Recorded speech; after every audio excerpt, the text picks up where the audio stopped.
Bonjour à vous tous.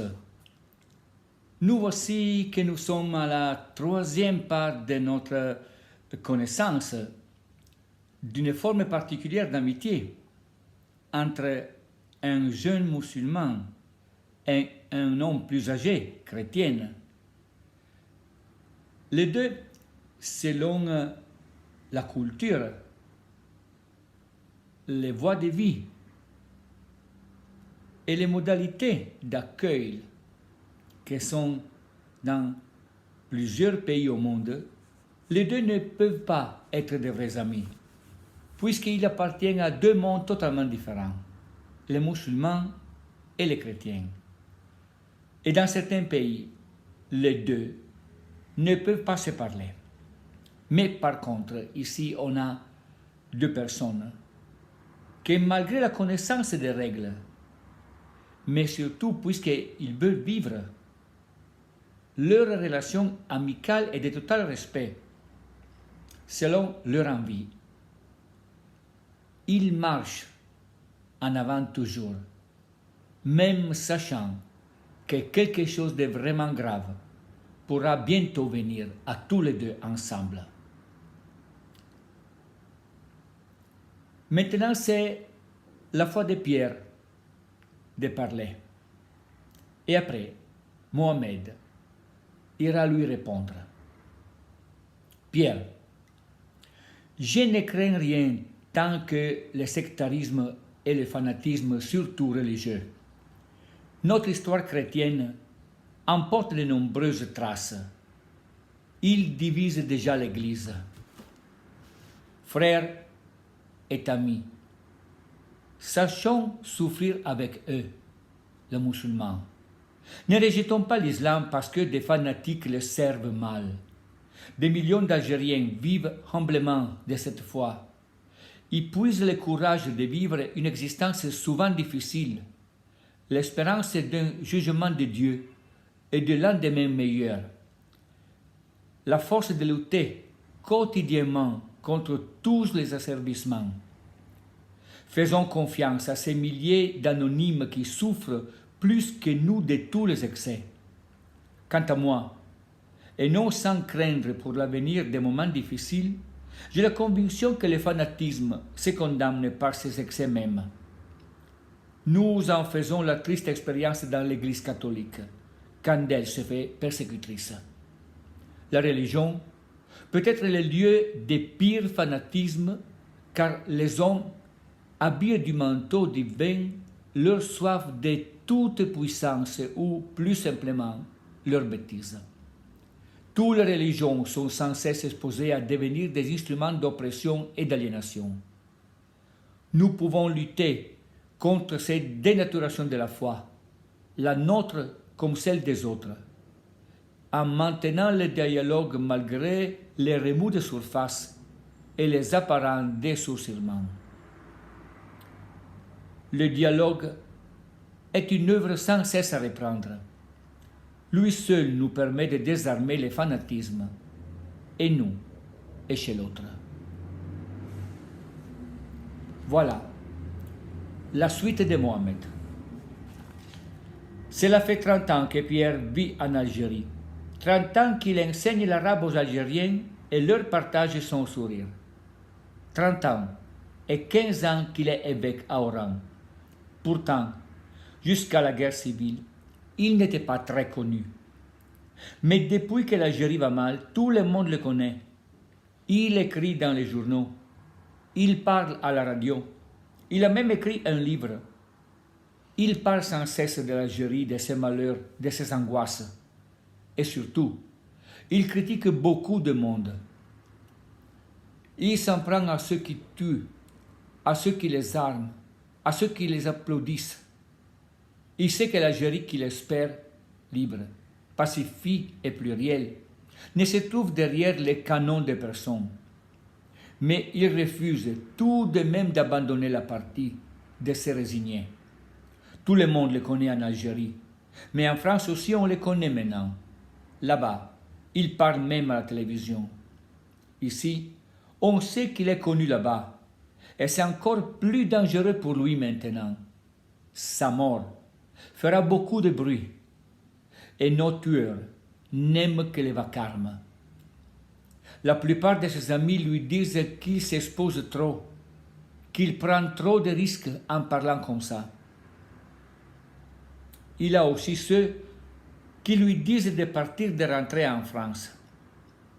Un jour, parce que j'avais peur justement, j'ai posé la question au père René. Est-ce que Pierre va partir? Pourquoi est-ce qu'il reste? Il m'a regardé d'un drôle d'air et il m'a raconté quelque chose. Tu sais, Mohamed, le jour où il est venu ici et il t'a pris comme chauffeur, nous avons longuement parlé, Pierre et moi. Et Pierre m'a dit, tu vois, rien que pour un homme comme Mohamed, ça vaut la peine de rester dans ce pays, même au risque de sa vie. Ce jour-là, j'ai compris qu'il ne partirait pas. Et là, mes amis, nous sommes arrivés au milieu de notre rencontre, au milieu de l'histoire de l'amitié entre Pierre et Mohamed, Mohamed et Pierre. C'est important d'écouter un évêque catholique qu'il proclame que même l'Église catholique a fait du mal à beaucoup de gens dans le monde, en utilisant la religion comme totalitarisme pour aller persécuter tous les gens qui n'avaient pas la même idée religieuse, soit politique. Le fanatisme, c'est un des 4 risques du monde maintenant. On dit que le fanatisme, c'est un entre les autres 4 faces avec lesquelles la société contemporaine cherche de se protéger pendant la perte de liberté. Nous tous, nous avons la perte d'une certaine liberté dans nos vies. Et le fanatisme, avec le collectivisme, avec des choix de vie sans programmation, et encore plus croire que tous nos vies sont déjà déterminées totalement par Dieu. C'est les 4 manières de gérer la fatigue de vivre. Soit à travers prendre la totale liberté de ses propres vies, soit en élevant la liberté de vivre aux autres, tous les autres qui ne sont pas comme nous-mêmes. Et enfin, il y a un moment dans lequel Mohamed il va tout comprendre. Quand le prêtre a lui dit que quand Pierre l'a choisi comme chauffeur, il a dit à son ami curé que seulement pour un homme comme Mohamed, il vaut la peine même de mourir, de perdre sa vie dans le pays que c'est l'Algérie. Et je me rappelle maintenant d'une phrase d'un certain Don Juan de Marco, maître d'amour. C'est un roman dans lequel un malade mental, un jeune malade mental qui se croit Don Juan de Marco, maître d'amour, il vient de nous dire qu'est-ce que c'est le sacre,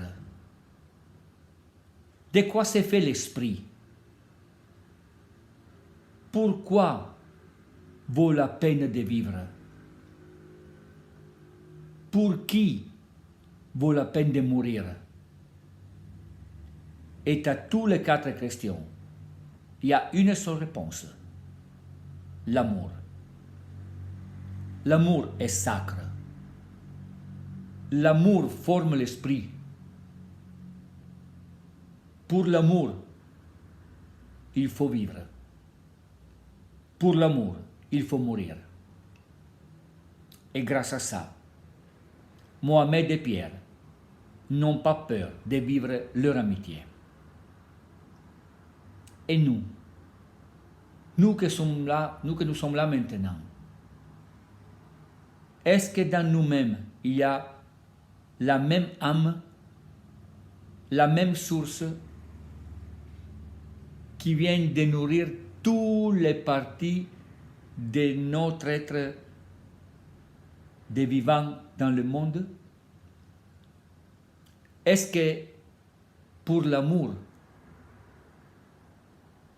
est-ce qu'à cause de l'amour, est-ce que par l'amour, nous arrivons vraiment à tout faire? Soit il y a d'autres peurs qui viennent à empêcher nos actes quotidiens. Je vous embrasse. À bientôt.